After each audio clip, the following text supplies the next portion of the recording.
Hi, I'm Michael Stittle. And I'm Nik Nanos. And welcome to Trendline. So Donald Trump and Joe Biden had their first U.S. presidential debate. And Donald Trump, again, attacked the potential outcome of the election based on mail-in ballots. That was a huge part of the debate right at the end. I just want to play some clips first. And will you pledge tonight that you will not declare victory until the election has been independently certified? President Trump? I am urging my people. I hope it's going to be a fair election. If it's a fair election, them what? I am 100% on board. But if I see tens of thousands of ballots being manipulated, I can't go along with that. And I'll tell you what, does that from mean, a common sense, does that mean you're going to tell your people to take to the street? It means you have a fraudulent election. You're sending out 80 million ballots. They're not equipped to. These people aren't equipped to handle it. Number one. Number two, They cheat. They cheat. No one has established at all that there is fraud related to mail-in ballots, that somehow it's a fraudulent process. It's already been established. Take a look at Carolyn Maloney's race in Manhattan. You had an opportunity to respond. Look at Carolyn Monroe. Go ahead. They have no idea what happened. Vice President Biden, go ahead. He has no idea what he's talking about. Here's the deal. The fact is, I will accept it, and he will too. You know why? Because once the winner is declared after all the ballots are counted, all the votes are counted, that'll be the end of it. That'll be the end of it. And if it's me, in fact, fine. If it's not me, I'll support the outcome. And I'll be a president not just for the Democrats. I'll be a president for Democrats and Republicans. And this guy, I want to see an honest ballot count. Gentlemen, you say that's the end of it? This is the end of this debate? Honest ballot count. We're going to leave it there. Too. So, Nik, mail-in ballots have been used for decades in the United States. What's going on here? Why is Trump attacking them now? Oh, man, it's basically brute force politics by Donald Trump. You know, it's interesting. There was a very cool survey that was done that asked individuals that were committed or leaning towards Donald Trump and committed and leaning towards Joe Biden and asked them how they would vote. And, you know, when you look at this particular poll, it explains this strategy and what we will likely see on election night. 58% of Democratic voters who are leaning or likely to vote for Joe Biden say that they're going to be sending in their ballot by mail currently, while only 19% of those individuals that are committed or leaning towards Donald Trump are going to vote by mail. What does this mean?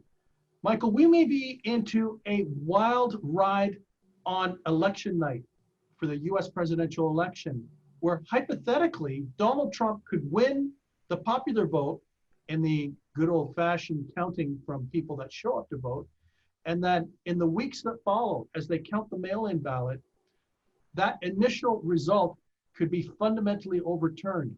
So what do we see? We see Donald Trump, in his quest to hold on to become president, basically run a slander campaign against mail ballots, because when those mail-in ballots come in, that basically means that he's in trouble in terms of trying to win the election.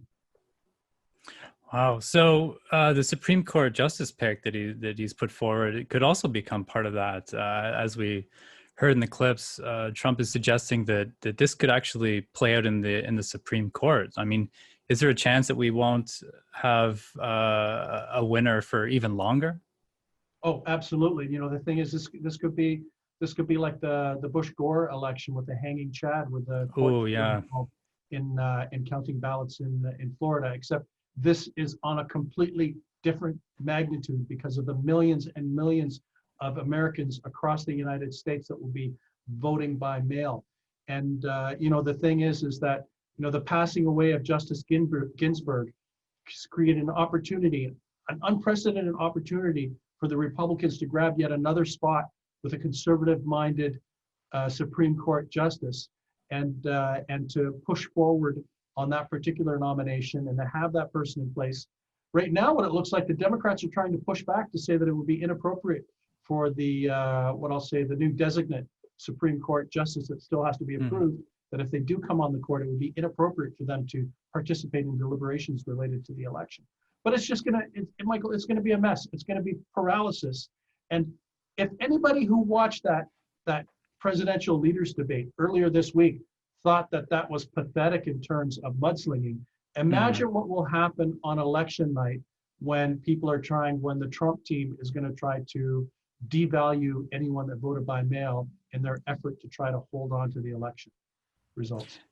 Now, Trump has done a lot of shocking things over his presidency, but still, I think people are surprised at the tenor of debate last night between him and Biden. And one of the most shocking moments was when the moderator asked about whether or not Trump would condemn white supremacists.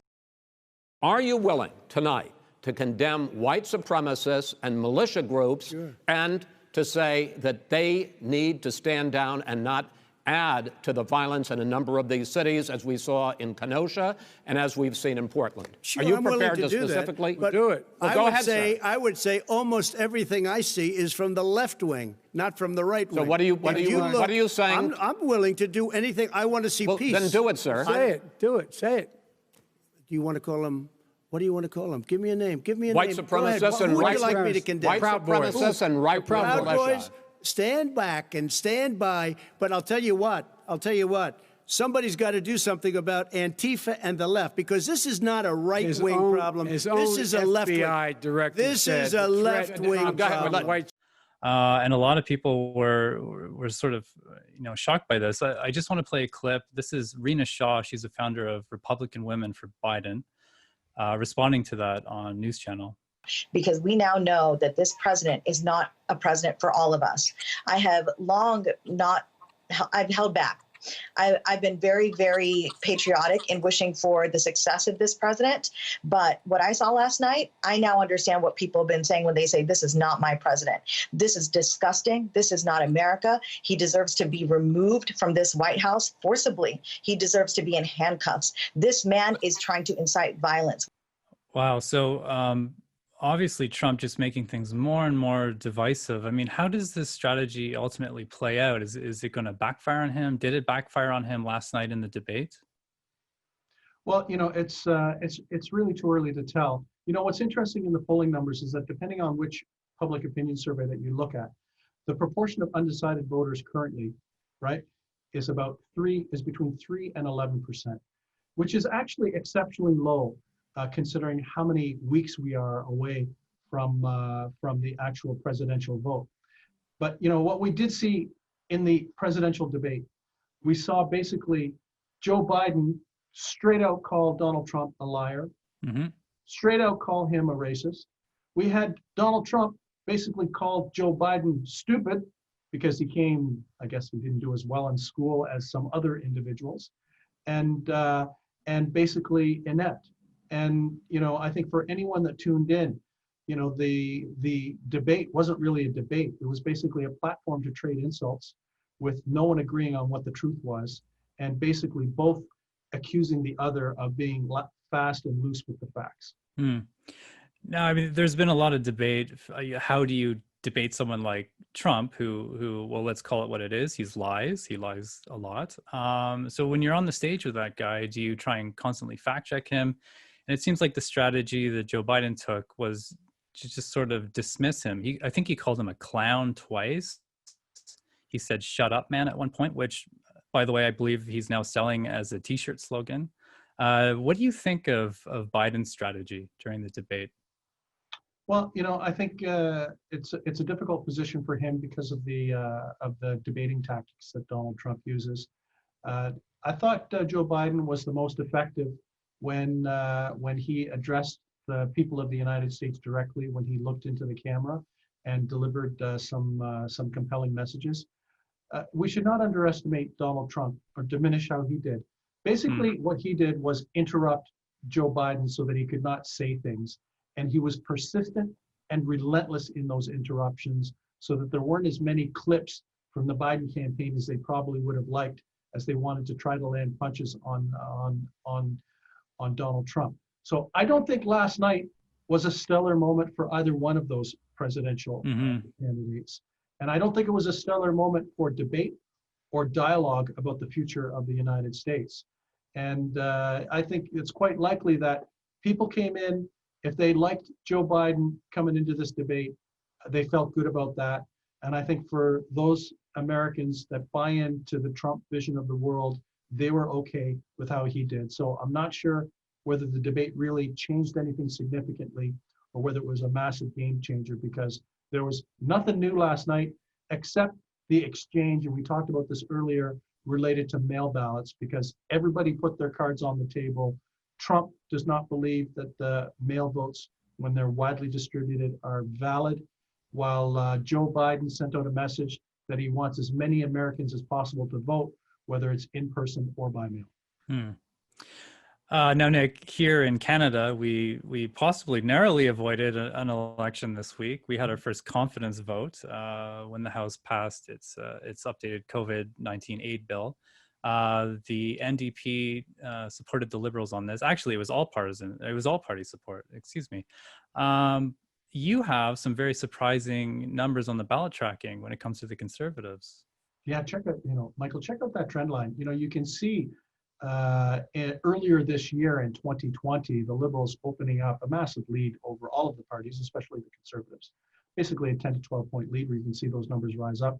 But then you can see the drop. This is kind of like in the wake of the We controversy, which effectively has derailed any momentum that the Liberals had and any equity that they built during the course of the pandemic. Fast forward to now, and we're into coin toss territory when it comes to the popular vote. It's basically 34-34, but the positive trajectory is for the Conservatives. They're just this much ahead of the Liberals numerically, but for all intents and purposes, we should consider this a tie. But right now, the trajectory is favoring the Conservatives, and it looks like they're getting some sort of bump coming out of the selection of Erin O'Toole as the leader of the Conservative Party of Canada. Wow. So we'll see what lies ahead for them in the weeks to come. And as I said, it's, all parties supported this bill. It sounds like nobody wants an election right now. But what about the NDP specifically? How are they doing? Well, the NDP aren't really doing that well. They're basically at around 17% nationally in the weekly Nanos tracking.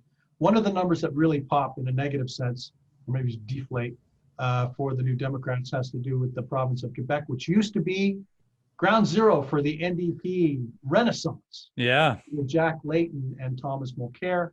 Right now in the province of Quebec, they are in the low teens, like nearing 10, 11, 12% in the Nanos tracking. And they're a far cry of where they were under both Tom Mulcair and Jack Layton. Probably explains why the New Democrats, although they did talk tough, we have to give them a tip of the hat for that, eventually landed on a deal that was acceptable to them with the Liberals in order for the Liberals to garner their support to get past the speech from the throne. I want to also mention the Greens and the Bloc as well. How are they doing?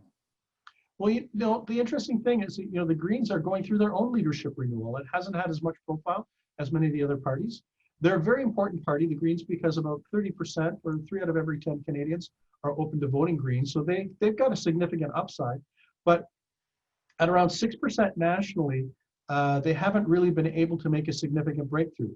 And I think, the Greens, I've always believed that the Greens are well positioned as a bit of a friendly protest party. The voters that aren't happy with the Liberals or disappointed with the Liberals, are not hot on the Conservatives, that the Greens would be an alternative.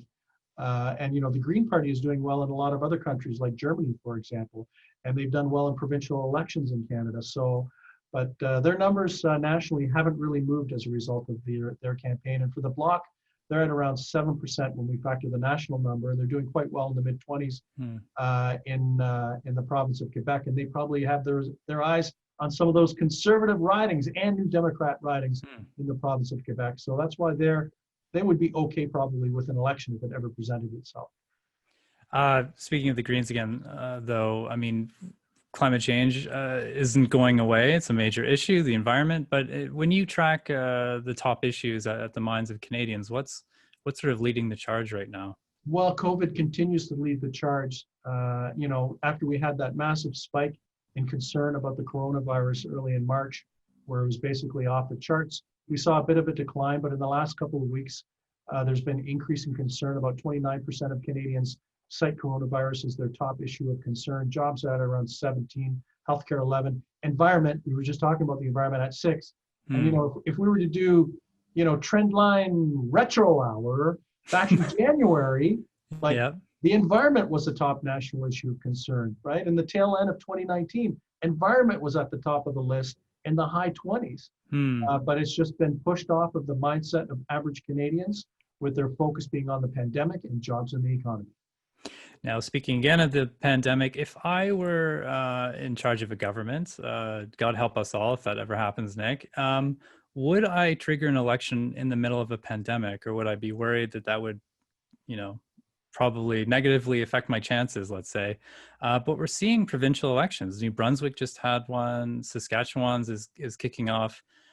British Columbia is underway, and just like the U.S., huge amount of mail-in ballots. I think more than 400,000 and counting. So what's the sort of political gamble here with these mid-pandemic elections? Yeah, so Michael, it's like there's some sort of election fever going on where, provinces are clamoring to go to the polls, even though we're in the midst of a pandemic and also a surge. But I think, we've got to put we have to put a big asterisk on a lot of these things. We know from the research that Canadians have generally been satisfied with many of the premiers of the provinces and their handling of the pandemic. In the province of New Brunswick, for example, the government, which was a minority conservative government, did not trigger the election. The opposition parties did. And they managed to win a majority. Saskatchewan and British Columbia is a different kind of beast. Those are both incumbent governments that have called an election that was not triggered by the opposition parties.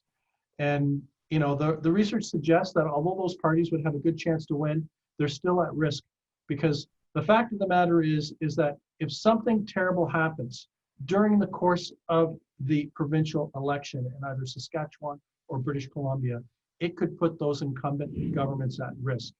And you know what? With COVID-19, all bets are off, and I don't think incumbents should just bet on doing well just because people felt good about how they've responded to the pandemic.